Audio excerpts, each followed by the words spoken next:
Dear student, subject Applied Mechanics, Unit number 2, Co-planar concurrent forces, समतलीय संगामी बरो. In previous lecture we see law of parallelogram forces and example number 1. When two forces acting at a point and find out magnitude and direction of resultant force, then we use law of parallelogram forces. જ્યારે એક જ બિંદુએ બે force લાગતા હોય ત્યારે તેનું પરિણામી બળનું મૂલ્ય અને દિશા શોધવા માટેની રીત એટલે કે law of parallelogram forces.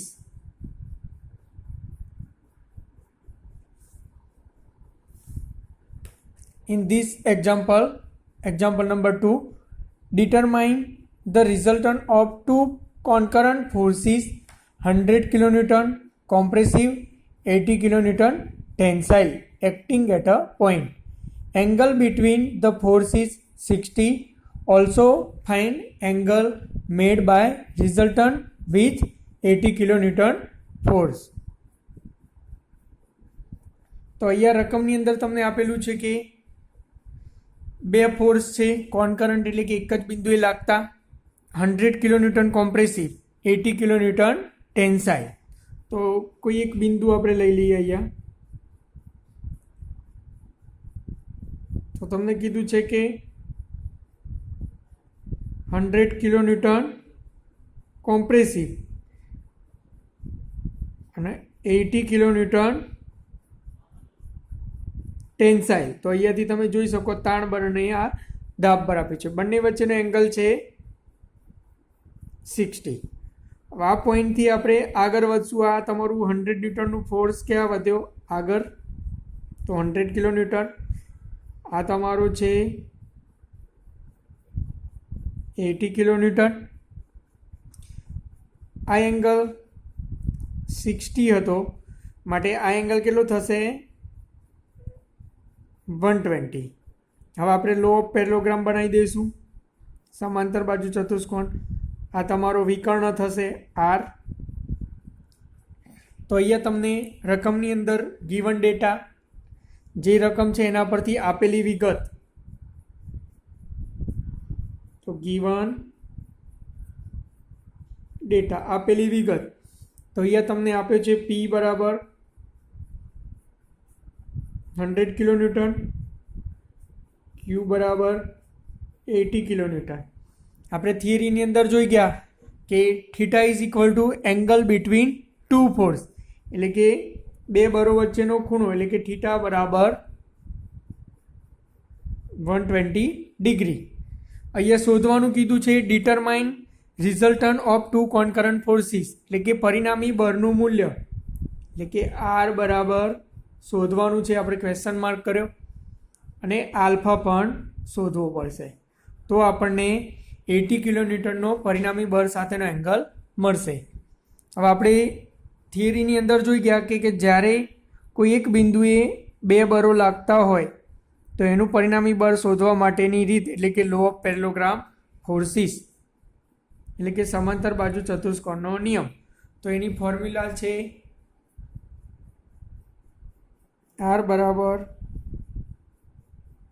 √ P square Q square વત્તા 2 PQ cos થીટા. તો આ ફોર્મ્યુલા છે. તો આની અંદર આપણે કિંમત મૂકીશું, વેલ્યુ. તો પી સ્ક્વેર બરાબર 100નો સ્ક્વેર, ક્યુ બરાબર 80નો સ્ક્વેર પ્લસ 2 ઇન્ટુ પી એટલે કે 100, ક્યુ એટલે કે 80 અને કોસ 120 ડિગ્રી એંગલ આપ્યો છે 120 માટે. તો આનું આપણે જ્યારે કેલ્ક્યુલેટરમાં ગણતરી કરીશું તો એનો આન્સર આવશે 8400.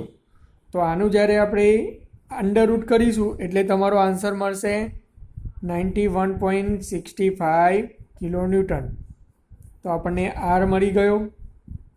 હવે શોધવાનો છે આલ્ફા. તો આલ્ફા માટે આપણે જાણીએ છીએ કે tan આલ્ફા બરાબર ફોર્મ્યુલા છે ક્યુ સાઇન થીટા અપોન પી પ્લસ ક્યુ કોસ થીટા. તો માટે ક્યુ બરાબર આપણું વેલ્યુ છે 80, થીટા એટલે કે સાઇન 120 ડિવાઇડેડ બાય પી, પી એટલે કે 100 પ્લસ ક્યુ એટલે કે 18 કોસ 120. તો આનું પણ આપણે કેલ્ક્યુલેટરની અંદર ગણતરી કરીશું. એટલે જે ઉપરનું છે 80 સાઇન 120 એનો આન્સર આવશે 69.280. આનો આન્સર આવશે તમારો નીચેનાનો 60. હવે જ્યારે 69.28 ડિવાઇડેડ બાય 60 તો એનો આન્સર આવશે તમારે 1.154, એટલે કે tan આલ્ફા બરાબર 1.154. આ તમારો tan આલ્ફા આવે.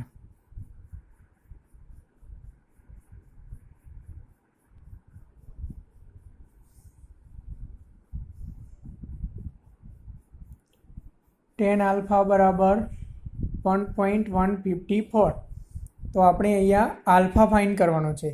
તો માટે આલ્ફા બરાબર આપણે કરીશું એટલે કે tan inverse alpha is equal two tan inverse 1.154. આ કેલ્ક્યુલેટરની અંદર થશે. એવું તમને નેક્સ્ટ ટાઈમ કેલ્ક્યુલેટર બતાવીશ. તો આલ્ફાની આપણે વેલ્યુ કરીશું એટલે કે 49.10. આ તમને મળી ગયો આલ્ફા. આપણે શોધવાનું છે, એક્ઝામ્પલની અંદર કીધું છે angle made by resultant with 80 kilonewton force, એટલે કે 80 કિલોન્યુટનના ફોર્સનો પરિણામી બળ સાથેનો એંગલ. એટલે કે આપણે આગળ જે ફિગર જે ડ્રો કરી હતી અહીંયા બતાવું છું. આ તમારો 100 કિલોન્યુટન, આ તમારું 80 કિલોન્યુટન. આ થયું રિઝલ્ટન્ટ ફોર્સ.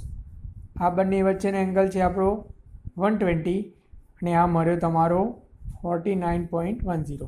હવે અહીંયા તમને રકમની અંદર કીધું છે કે 80 કિલોન્યુટનનો રિઝલ્ટન્ટ સાથેનો એંગલ. તો angle of R with 80 kilonewton. તો માટે આપણે 120માંથી 49.1 ડિગ્રી બાદ કરીએ તો આપણને જવાબ મળશે 70.90 ડિગ્રી. તો આ તમારો શું થયો માગેલો આન્સર. તો આ તમારો આન્સર થશે.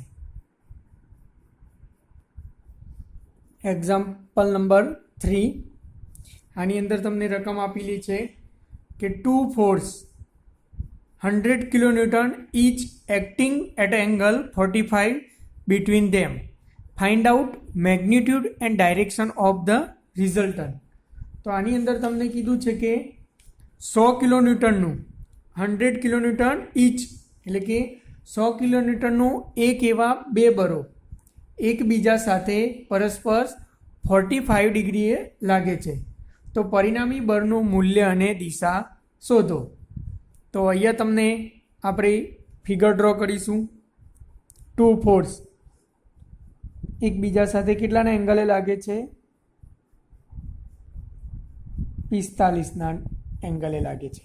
અહીંયા તમને કીધું છે કે 2 force of 100 kilonewton each acting at angle 45. તો આ તમારો એંગલ બંને વચ્ચેનો કેટલો છે? 45. અહીંયા 2 ફોર્સ ઈચ બંનેની વેલ્યુ કેટલી છે? 100 કિલોન્યુટન 100 કિલોન્યુટન. આપણે લો ઓફ પેરેલોગ્રામ પૂર્ણ કરશું. આ તમારું થયું પરિણામી બળ શોધવાનું છે અને આલ્ફા પણ શોધવાનું છે. હવે આપણે રકમ પરથી લખીશું ગીવન ડેટા, એટલે કે આપેલી વિગતો. તો અહીંયા કીધું છે કે 100 કિલોન્યુટન, એટલે આ તમારો થશે પી, આ તમારો થશે ક્યુ. તો પી બરાબર 100 કિલોન્યુટન અને ક્યુ બરાબર 100 કિલોન્યુટન. થીટા એટલે કે બે બળો વચ્ચેનો એંગલ. તો અહીંયા તમને પી અને ક્યુ વચ્ચેનો એંગલ કેટલો છે 45 ડિગ્રી, તો અહીંયા 45 degree. Find magnitude and direction of the resultant, એટલે કે મેગ્નિટ્યુડ ઓફ રિઝલ્ટન્ટ એટલે કે આર અને ડાયરેક્શન એટલે કે આલ્ફા, આ આપણને ફાઇન્ડ કરવાનું છે. તો આપણે વાત કરી ગયા કે લો ઓફ પેરેલોગ્રામ ફોર્સિસ જ છે, તો તેના માટેની ફોર્મ્યુલા છે આર બરાબર અંડરરૂટ પી સ્ક્વેર વત્તા ક્યુ સ્ક્વેર વત્તા 2pq cos થીટા. તો અહીંયા પી બરાબર આપણને શું છે 100નો સ્ક્વેર, ક્યુ આપ્યો છે 100નો square plus 2 into 100 into 100 into cos 45 degree. તો આનું તમે જ્યારે કેલ્ક્યુલેટરની અંદર ગણતરી કરશો એટલે તમને આન્સર મળશે અંડરરૂટ 341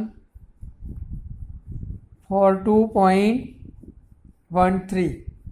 ભાઈ આ જે તમારો છે આન્સર એનું તમે અંડરરૂટ કરશો એટલે જવાબ મળશે તમને આર બરાબર 184.77 કિલો ન્યૂટન, જે તમારું પરિણામી બળ આર મળ્યું છે. હવે સેમ ટુ સેમ આપણે આલ્ફા શોધવાનું છે, તો માટે આલ્ફાની ફોર્મ્યુલા છે tan આલ્ફા બરાબર ક્યુ સાઇન થીટા અપોન પી પ્લસ ક્યુ કોસ થીટા. તો અહીંયા તમારી કિંમત મૂકીશું આપણે. ક્યુ ઇઝ ઇક્વલ ટુ 100 થીટા એટલે કે સાઇન 45 ડિવાઇડેડ બાય 100 પ્લસ ક્યુ એટલે કે 100 કોસ 45. આનું તમે જ્યારે કેલ્ક્યુલેટરની અંદર ગણતરી કરશો એટલે આપણે અહીંયા જોઈએ 100 સાઇન 45ની વેલ્યુ તમે કરશો એટલે કે 0.707 આવશે. ત્યારબાદ નીચે આપણે કરીશું તો 100 પ્લસ 100 કોસ 45ની વેલ્યુ થશે 0.707. હવે જ્યારે આપણે આનું કેલ્ક્યુલેટરની અંદર ગણતરી કરશું એટલે કે 70.7 ડિવાઇડેડ બાય નીચેનું કરશું એટલે કે 170.7. તો આ તમારો થયો. હજુ આપણે આનું જ્યારે 70.7 ડિવાઇડેડ બાય 170.7 કરીશું એટલે એનો આન્સર મળશે 0.414, એટલે કે તમારું tan આલ્ફા મળશે 0.414.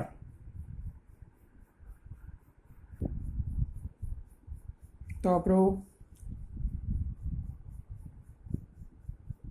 tan આલ્ફા બરાબર 0.414. તો માટે આલ્ફા બરાબર આપણે લખી શકાય tan ઇન્વર્સ 0.414.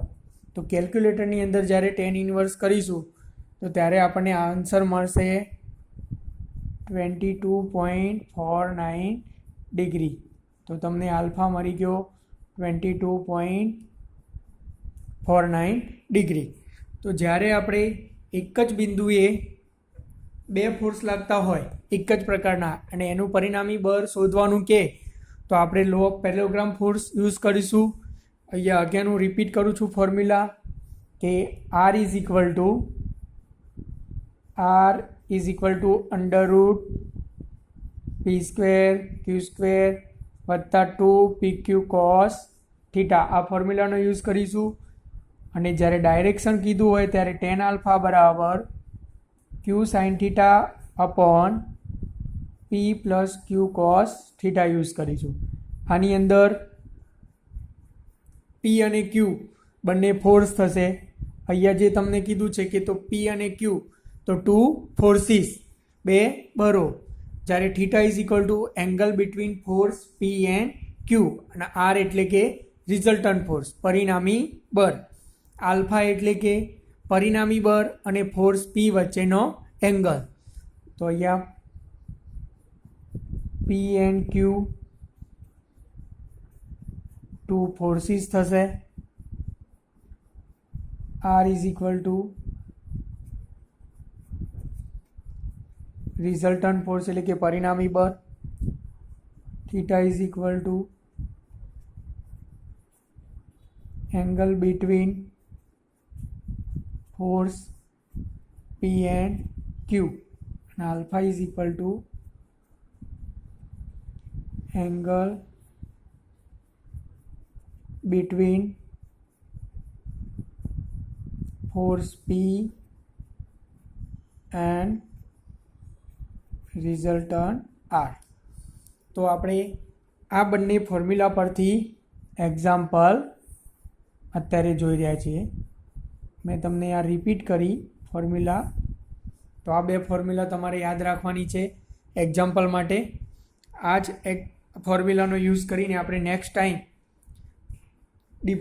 થોડી ડિફરન્સ રીતના એક્ઝામ્પલ જોઈશું, અલગ રીતના, કે જેની અંદર તમને બે પરિણામી બળ આપેલા હશે અને બે એંગલ આપેલા હશે. તો એના પરથી આપણે નેક્સ્ટ ટાઈમ એક્ઝામ્પલ જોઈશું. Thank you.